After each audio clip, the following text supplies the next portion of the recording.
Kemudian ada begading rukun-rukun. Ini yang tua, bina adik-adik kita. Kita bersatu, mak kita sayangi, ya kita jangan kita ada begading sampai ribut. Nah, ini ada sesuatu yang perlu kita bagi pada-pada. Nah, jangan ribut kita di balik. Nah, kemudian sabarlah dengan musibah ini, tingkatkan amal ibadah, insya Allah kita sekeluarga akan diberi oleh Allah apalagi ganjaran ulaika alaihim sholawatu min rabbihim warahmah wa ulaika humul muhtadun. Orang itulah kata Allah akan kuberikan sholawat. Siapa orang itu nih? Nah, keluarga ibu ini, keluarga kita ini akan diberi oleh Allah sholawat. Apa sholawat itu? Ada dua pengertian, satu keampunan, dua keberkahan. Jadi musibah ini kalau kita hadap dengan sabar, ini pembersihan dosa. Nah, kemudian apa sholawat itu? Keberkahan. Ya memang kita cari hidupnya berkah, bukan sekadar banyak. Untuk apa duit banyak kalau kita tidak berkah? Duit banyak Pak, berkarung-karung tapi tersadai karung itulah. Untuk apa duit banyak kalau tidak sehat? Atau sebaliknya, badan sehat berduit ada, jangan pula dicoba lah kemana itu. Jangan itu dua-dua nih Pak. Badan sehat itu berduit jangan dicoba, berduit banyak tidak sehat jangan dicoba. Ya cobanya mana? Biarlah duit banyak, yang penting kita sehat. Jadilah itu. Nah, pasti setuju kalau sampai dia setuju pasti dia sehat. Ada kan? Nah, apa pula kita milih aja dua tadi. Jangan ada pilih-pilih.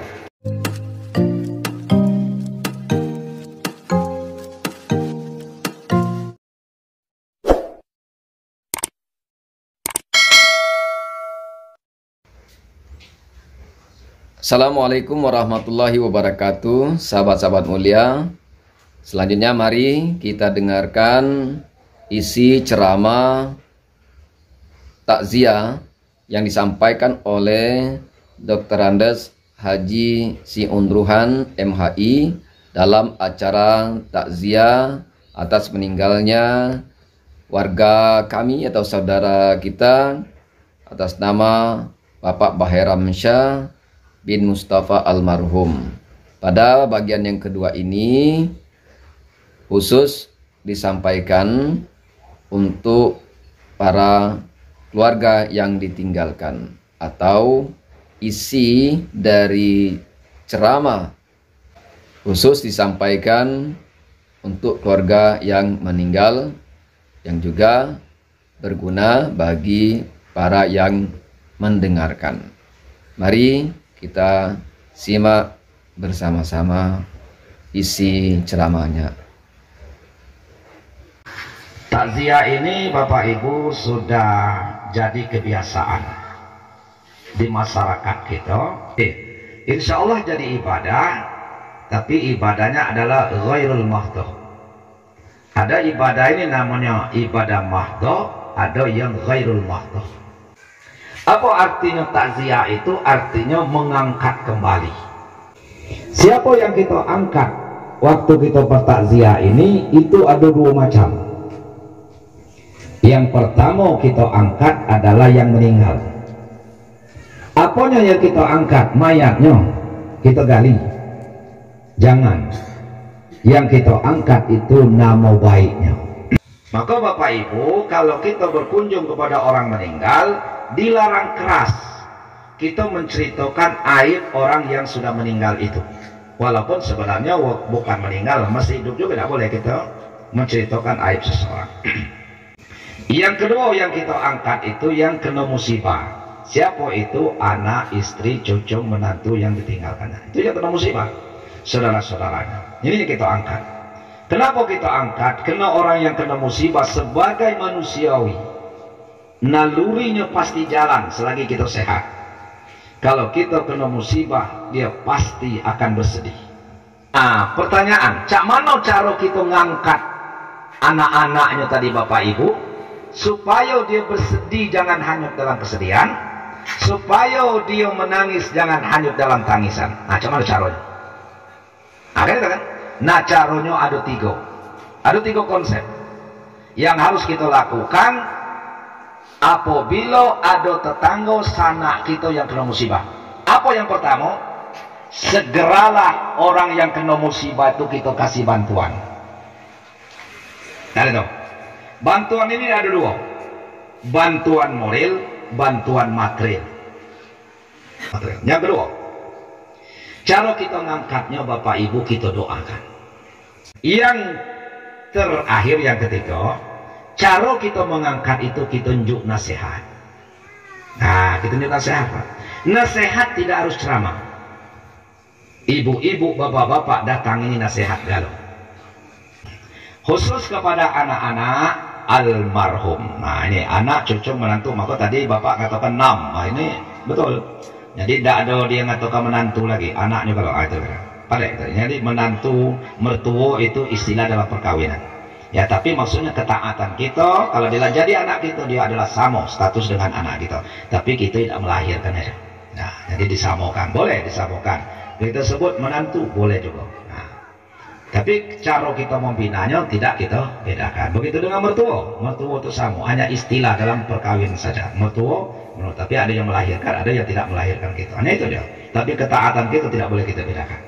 Nah, khusus kepada anak-anak almarhum, pertanyaan, Pak, apa yang harus kami lakukan terhadap ayah kami? Apakah selesai tugas kami ini? Nah, karena saya yakin dan percaya anak-anak almarhum selama ini mungkin lah mantap cara kita berbakti dengan bapak kita. Mungkin ada yang mengatakan sudah terbalas jasa bapak kita, kira-kira gitu. Tapi setelah dia meninggal baru kita sadar apa yang kita lakukan belum seberapa, apalagi nak membalas jasa orang tua. Tidak akan mungkin kita bisa membalas. Sekaya apapun anak, sesoleh pun anak, tidak bisa kita membalas jasa orang tua. Memang orang tua kita tidak pernah berniat untuk dibalas jasanya. Tidak ada orang tua kita minat nak balas jasa, tidak ada. Orang tua itu hanya menyuruh kita berbakti. Itu aja. Maka kita tidak perlu membalas jasa orang tua, Pak. Yang apa itu? Kalau tak kemungkin kita bisa balas jasa. Ada kisah pada zaman Rasulullah. Ini seorang laki-laki pada zaman haji ini. Rasulullah SAW tawaf, ada laki-laki yang mengikuti Rasulullah itu tawaf. Ditengok oleh Rasulullah, nyelai-lai ini rapi kalau pakaiannya. Ada kan? Tapi nyelandang ini kumuh kusut. Tapi ditengok Rasul bukan sekedar kusut, baik. Ditengoknya bapak ibu di bahunya nih, bakil masuk kita. Lah cabiak galau bajunya. Udah itu tengoknya Rasulullah bukan lagi dia kulit-kulit itu letak lalat galau. Nah, kata Rasulullah ngapola anaknya. Pas habis tawaf beliau sentuhlah bahu beliau sebelah kiri. Hei pemuda, ya kenapa ya Rasulullah? Ketengok-tengok tadi ngapo kau ini lain daripada yang lain. Orang pakai rapi galau. Kau ini ngapo ini letak lalat galau nih. Nah kalau besok itu nih. Nah, kata lanang itu, wahai Rasulullah, aku ini seorang laki-laki, seorang pemuda datang dari Yaman. Yaman dengan kota Mekah itu lebih daripada 600 kilo. Jauh kan 600 kilo tuh. Kalau jalan kaki berapa tuh? Lebih 600 kilo.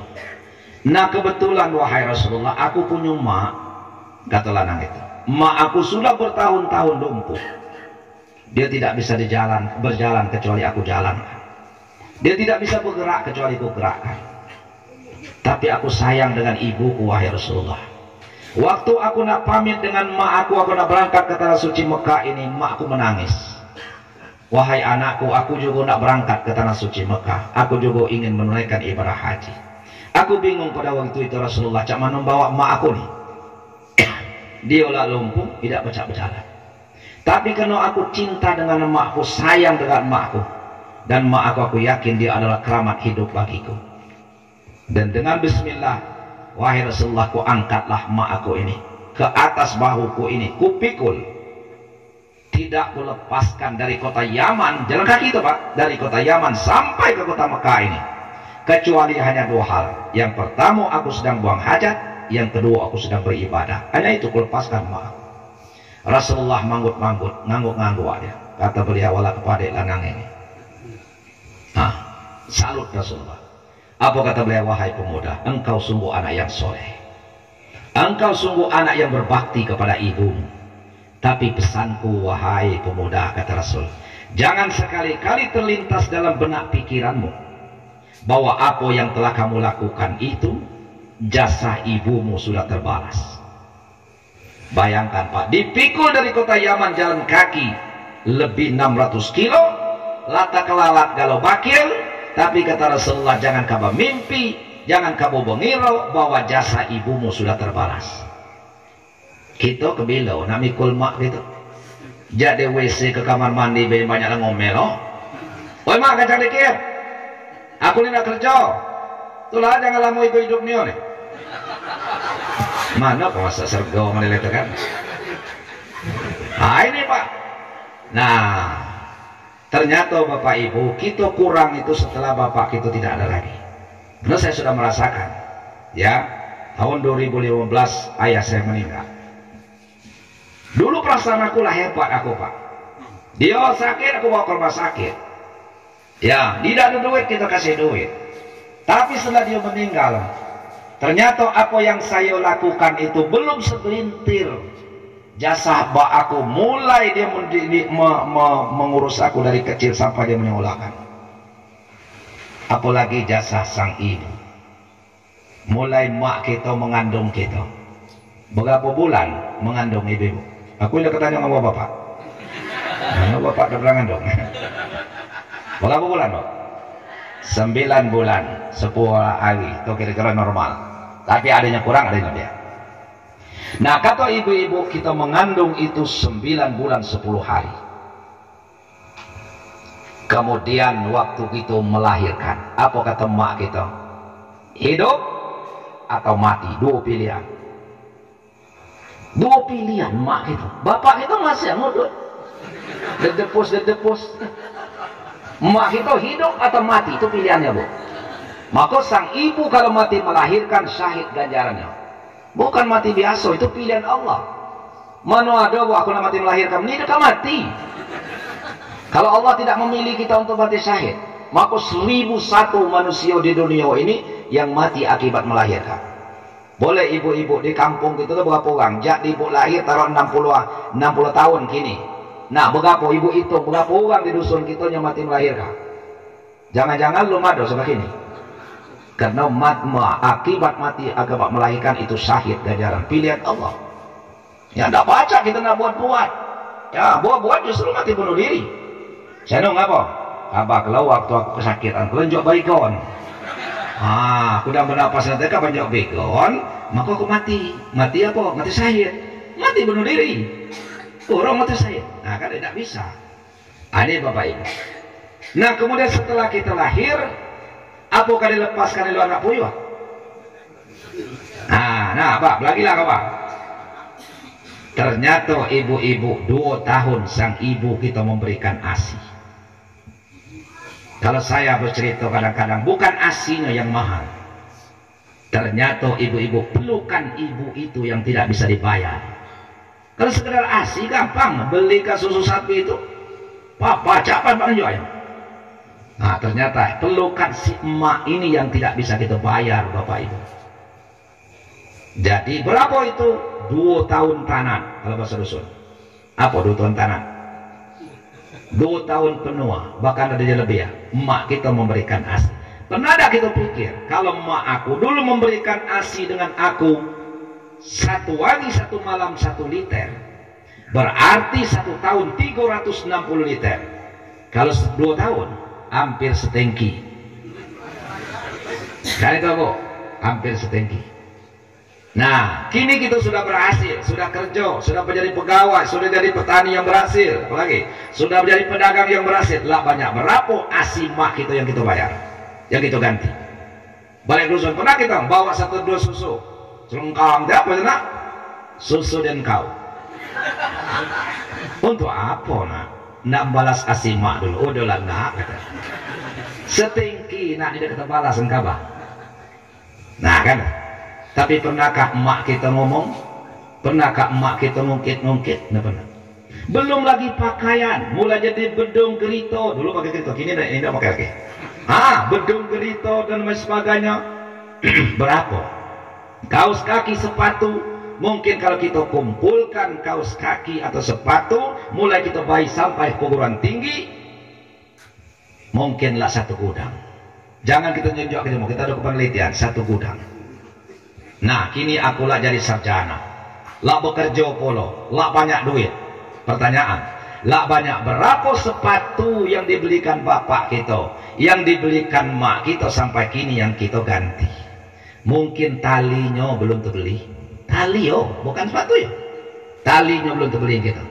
Baju lah banyak berapa, lah segudang polo lah banyak berapa yang kita ganti? Belum. Paling taman SMA kemari, baju merek SMA kita jual ke mak kita. Nah ini mak, baju olahraga aku, pakailah ini. Saking bangganya mak kita, kemi bang mata baju SMA. Pergi ke pasar, mata baju SMA. Olahraga, di padeknya pulau tapi. Karena makanya sekali, seminggu. Pergi ke kebun pakai baju SMA, pergi pesta pakai baju SMA, pergi ke pasar pakai baju SMA. Ya kata nak kemana, masa nu pakai baju SMA? Oh inilah tanda mak kulat anak kulat taman. Kabar kan belum? Bangga dia. Bak kita banyak berapa? Paling lah jadi pegawai baju korpri bekas kita jual ngebak kita. Nah bak ini baju korpri kami ini 3 kali nukar setengah. Di padek sana pakai lang di semua. Kami bang bapak kita pakai korpri.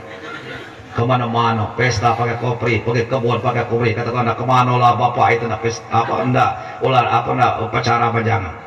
Di tengah kasih anak kemana pakai kopri. Ini tanda anak kuliah jadi pegawai. Bangga bukan main bapak ibu sekalian. Baru baju kopri dinyoknya. Apalagi kita belikan tiap tahun.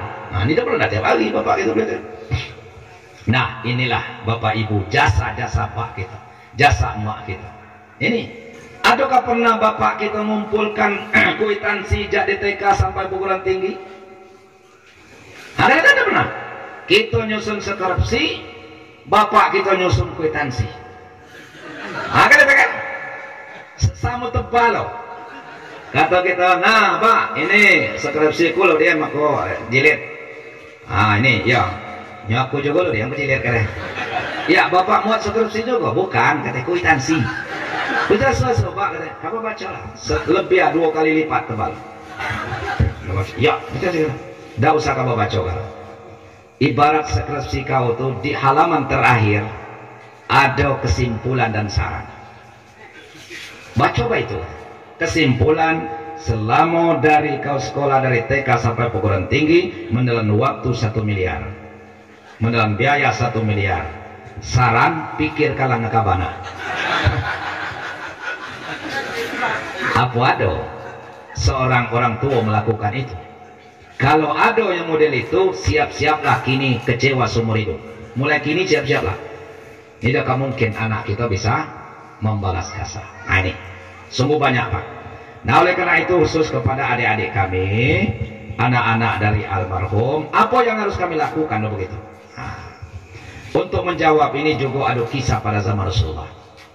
Ada seorang laki-laki datang dari Bani Salamah. Dia melapor, ya Rasulullah, mak bak kami sudah meninggal.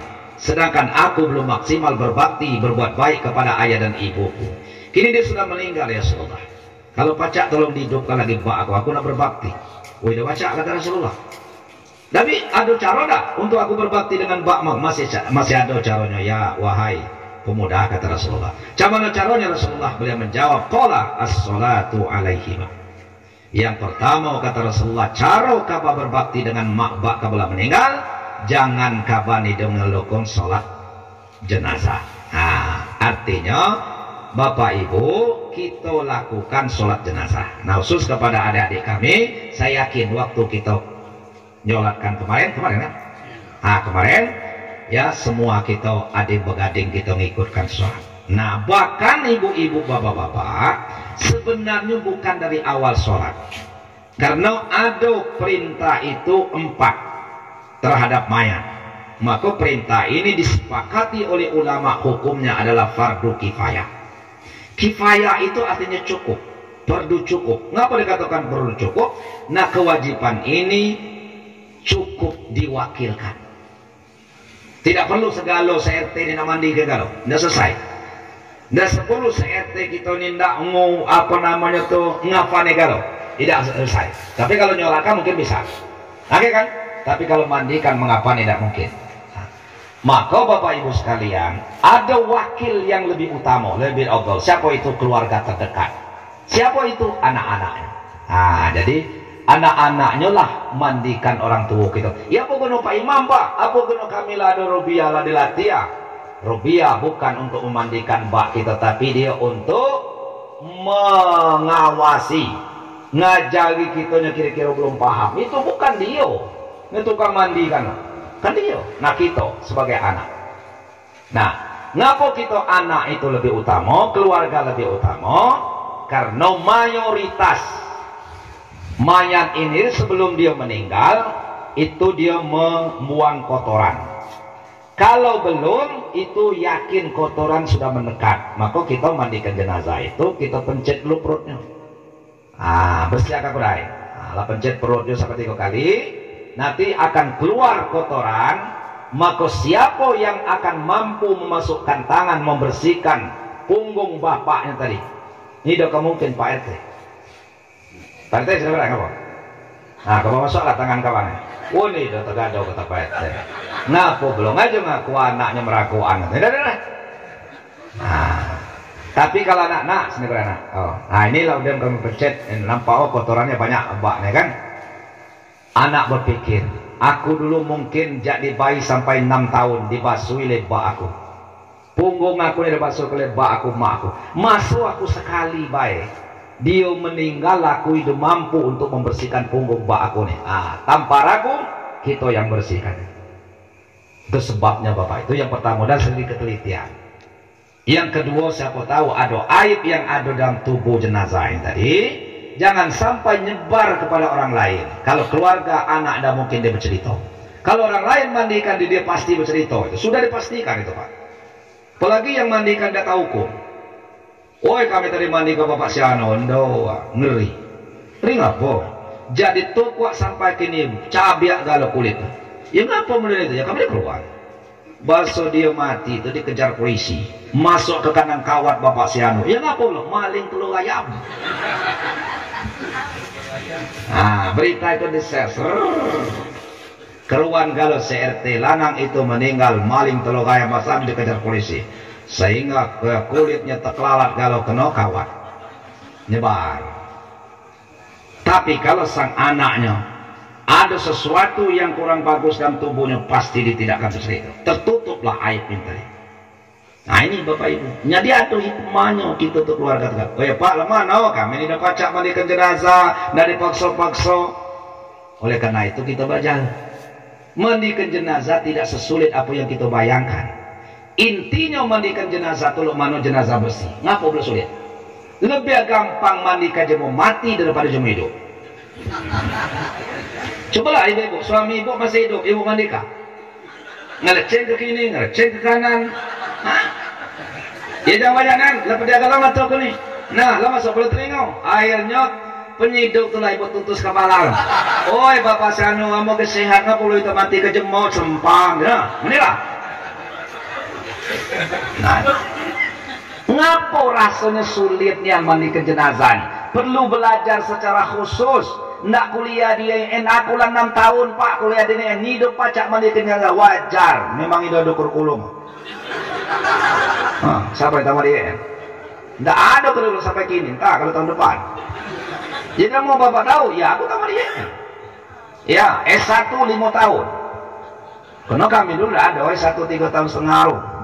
Karena KKN semester 9 baru boleh KKN. Itu kan. S2 2 tahun. Ini doa ketemu kurikulum penyelenggaraan jenazah. Nah, memang tidak ada ternyata kan. Di mana ilmu ini? Ternyata di masjid ada ya. Ternyata di majlis taklim ilmu ini Bu. Nah, ngapa kita ngatakan memandikan jenazah itu sulit? Karena yang kita lihat itu tradisi. Bukan mandikan jenazah itu adalah sunnah. Mandikan jenazah itu termasuk Bapak Ibu itu ibadah yang mahdoh. Nah itu, walaupun hukumnya fardu kifayah, pasti ada tuntunan. Bukan berdasarkan ini aku dulu. Mau berdasarkan ini aku dulu. Syarat mandikan jenazah itu ayat 9 Muharram. Kemana nalau itu? Syarat 9 Muharram. Akhirnya bingung sendiri dia. Sungai kecil-kecil mati galau. Apalagi kini lagi ngendam sawit galau, habis kering galau. Akhirnya muaronyo habis. Tinggal 9 baik, ayat 9. Dicuguk ke ayat 9 tuh di atas lampan tadi. 9 gelas. 9 gelas, ya mana bungonya? Ya bunga bukan pewarna, ya 90. Tambah bingung. Mulailah segala bunga dibabat galau. Mulai bunga sekentut sampai bunga jelaka. Dibabat galau. Taburkan. Biasanya ini saya sering menyaksikan. Biasanya air 9 ini siraman yang terakhir. Dari mana? Ini tradisi. Sunnahnya dari mana? Kita buka dulu. Jangan kita cap bahwa itu tidak benar. Nah, mandikan jenazah ini Bapak Ibu sekalian, ada hadis Rasulullah yang diriwayatkan oleh Bukhari Muslim. Hadis ini dari Ummu Atiyah. Nah, Ummu itu artinya mak, Atiyah namanya. Jadi Ummu Atiyah, panggilannya Ummu Atiyah. Diawali dengan putri Rasul meninggal. Nah, ini ibu-ibu dengar ini ya. Cukup 5 menit ibu-ibu dengar ini, pacak mandikan jenazah. Kalau ada pacak, matilah apa? Aku mandikan. Kayak gitu kali itu. Tetaruhannya 5 menit baik ibu dengar ini ya. Nah, ujian aku dengarin. Nah, putri Rasul meninggal, kata Rasul, Ummu Atiyah sini mulai. Kenapa ya Rasulullah? Tolong kau mandikan putriku ini. Nah, sempat bingung lah kira-kira wajah Ummu Atiyah ini. Nah, ini udah baca ini mandikan. Nah, Ummu Atiyah katanya, kalau kamu masih bingung cara mandikan jenazah ini, yang pertama kalau kotorannya ada, kamu bersih aku dai. Sama berarti kita. Cobalah ibu-ibu, bapak-bapak nak mandi, habis buang air besar. Ini dah langsung berdebam mandi kan? Istinja dulu lah. Berdebam mandi baca berkubang galau. Aduh aturan. Nah, kan itu, kita basuh aku dai, baru kita mandi kan itu. Nah, begitu juga mayat. Kita basuh aku dah bersih, nah baru kita mandi. Nah, kotorannya sudah dibuang, sudah dijamin bersih. Apa kata Rasulullah? Ummu Atiyah diawali dengan anggota tubuhnya sebelah kanan. Nah, bunyi hadisnya ibda'na bimayaminiha. Ummu Atiyah, cara mandikan jenazah itu kaba awali dengan anggota tubuhnya yang sebelah kanan. Masih bingung kan sebelah kanan ini? Keting duluan apa ke tangan? Apa kuping duluan? Sekarang ikut kanan. Masih umum. Langsung Rasulullah lanjutkan, wa mawadi'il wudu minha, dan kamu awali dengan anggota wudunya. Sinkron dia. Sebelah kanan anggota wudu. Yang namanya anggota wudu ini pernah sebelah kiri duluan. Berarti sebelah kanan. Nah, pelajari lagi kita anggota wudu yang wajib itu hanya 4. Muka, tangan, kepala, kuku legai, kaki kan ada kan? Nah, mungkin ibu-ibu nanya dasarnya dari mana Pak Ustaz? Dasarnya surat Al-Maidah ayat 6. Ya ayyuhalladzina amanu iza kuntum ila sholati fagsilu wujuhakum. Fagsilu itu akar katanya ghasalah, artinya membasuh. Namanya membasuh ini sama dengan menyiram, tidak sama dengan nyemprot. Maka alat tangan ini mengikuti, nekan. Ibu apa bedanya ibu membasuh gelas, mencelup ke gelas, menyiram gelas? Berbeda kan? Kalau celup ke gelas, nah, apakah dia bersiap? Lo tentu. Kalau nyiram, ini, nah, kalau nyemprot dari sini. Kalau membasuh pasti ibu, nah, gosok-gosok. Nah, tangan ikut. Itu nama. Nah, sama. Falsilu wujuhakum. Basuhlah wajahmu. Kemudian wa aydiyakum milal marafiq.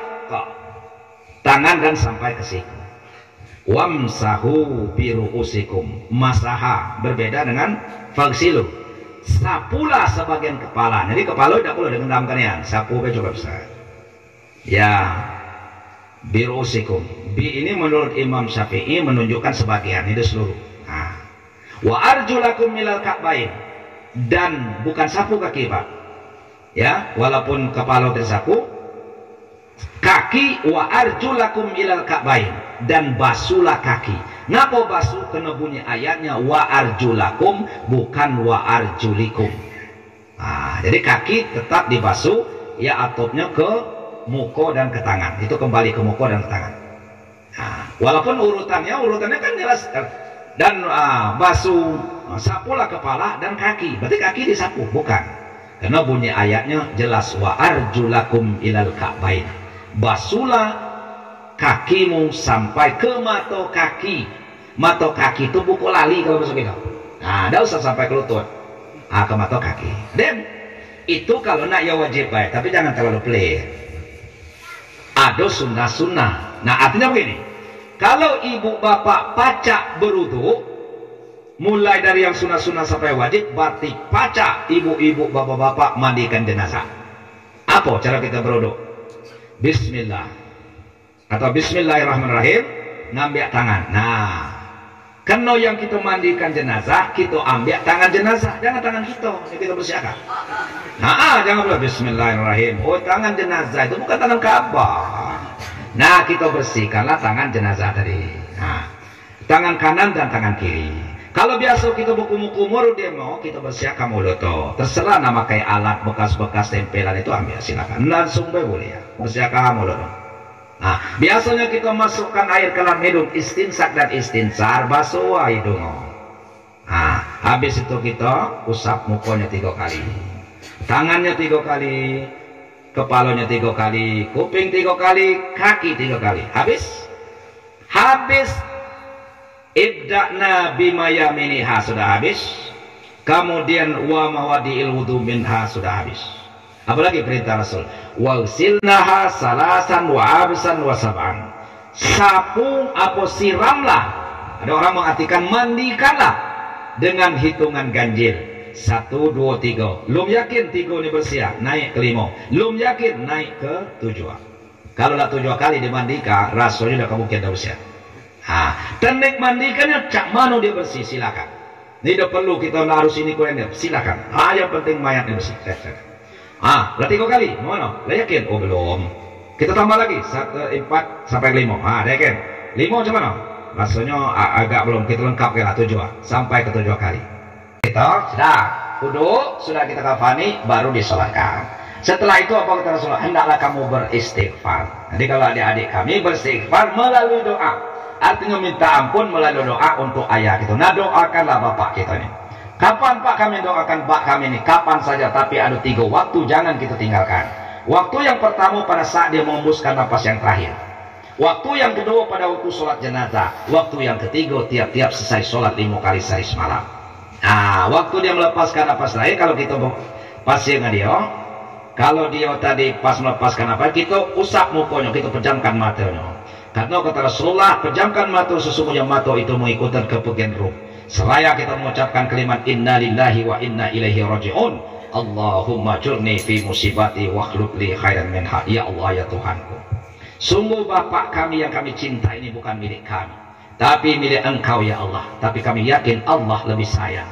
Ya Allah, ya Tuhanku, berikan aku pahala atas musibah telah menimpaku ini. Wakhluk li khairan minha, tolong gantikan ya Allah di belakang musibah ini suatu hikmah yang lebih besar daripada yang hilang. Itu doa kita, hadis riwayat Muslim. Nah, siapa yang mengucapkan kalimat inna lillahi wa inna ilaihi raji'un pukulan yang pertama, kemudian dia sabar menghadapi musibah ini, hadis qudsi menjamin orang itu akan diberikan hadiah oleh Allah di surga nanti, Baitul Hamdi di surga.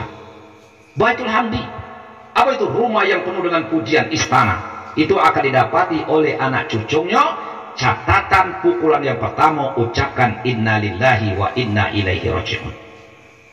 Ngapa Pak mahal yang kena ni banyak yang berhasil? Oi, mak kau meninggal, pingsan galau anak 5 jam. Mana mak kita lalu di kubur, pingsan lagi 6 jam. Nah tadi adanya kuat, ngelup cowok tadi, ngantuk-ngantuk ke badan tadi, nyenagak-nagak kabut, macam gigi tadi. Ini betul. Nah, ada pula dia sebulan, innalillah, siapa meninggal, gaya, ada lama tempat ingat saya ini, tidak berapa. Jadi pukulan yang pertama dinilai oleh Allah, itu nilainya Baitul Hamdi di surga. Itu doa yang pertama. Doa yang kedua untuk adik-adik kami adalah waktu kita sholat jenazah. Nah, maka jangan tidak ikut. Nah, kecuali yang berhalangan kan, jangan tidak ikut.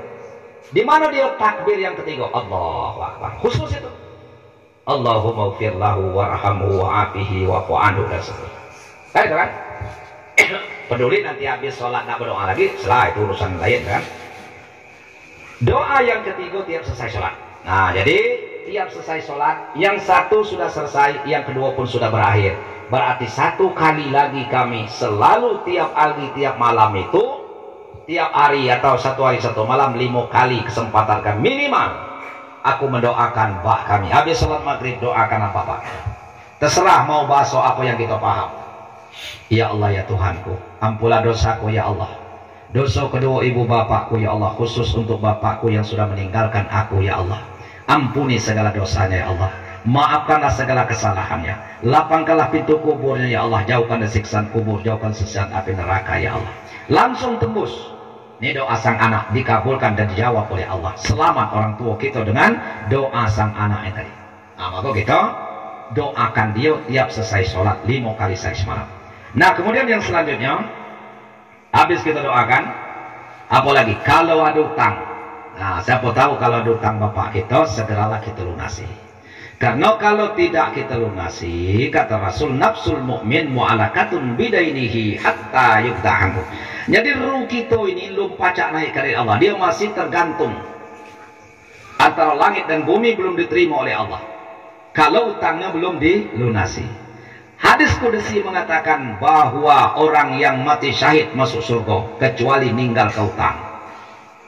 Maka jangan nih galak butang. Boleh butang tapi bayar. Ini butang galak bayar ini denda. Ditagih buruan. Itu susah. Boleh berutang tuh boleh Pak. Nampaknya kita nioin tidak bisa saling utang, utangi kawan utang itu tuh biasa.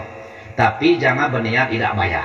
Nah ini siapa tahu orang tua kita ada dia hutang dan belum sempat dia bayar, maka selamatkan dia.